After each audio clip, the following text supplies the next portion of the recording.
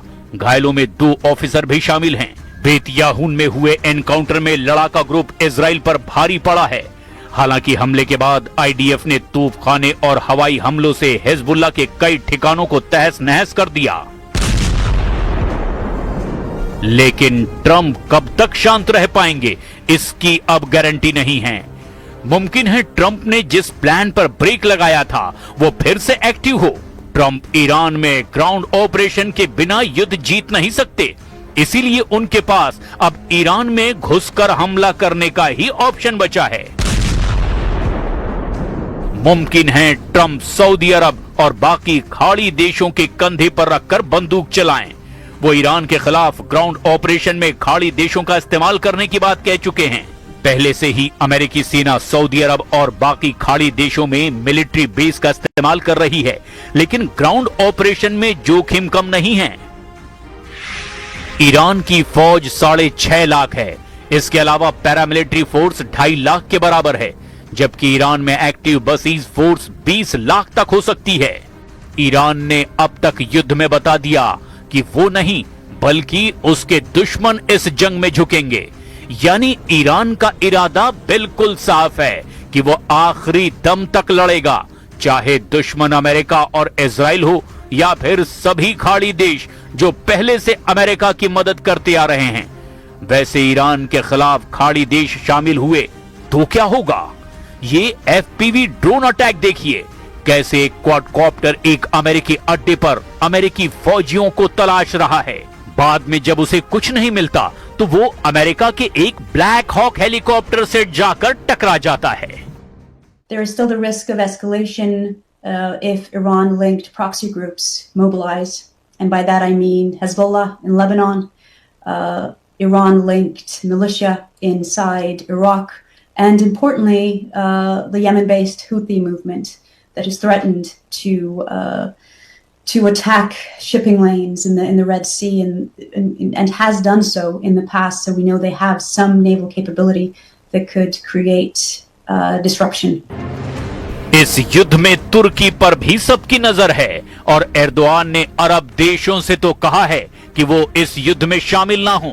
Saudi अरब, UAE और Qatar का दौरा करने के बाद तुर्की के विदेश मंत्री को इस बात का एहसास हुआ कि ये सभी देश ईरान के खिलाफ युद्ध में उतरने के लिए तैयार हैं। अमेरिका और इजराइल की शुरू की गई इस जंग में अब सऊदी अरब, यूएई और कतर ईरान के खिलाफ नजर आ रहे हैं, जबकि तुर्की का रुख बता रहा है कि एर्दोआन अब मुस्तफा खामनेई के समर्थन में आ गए हैं।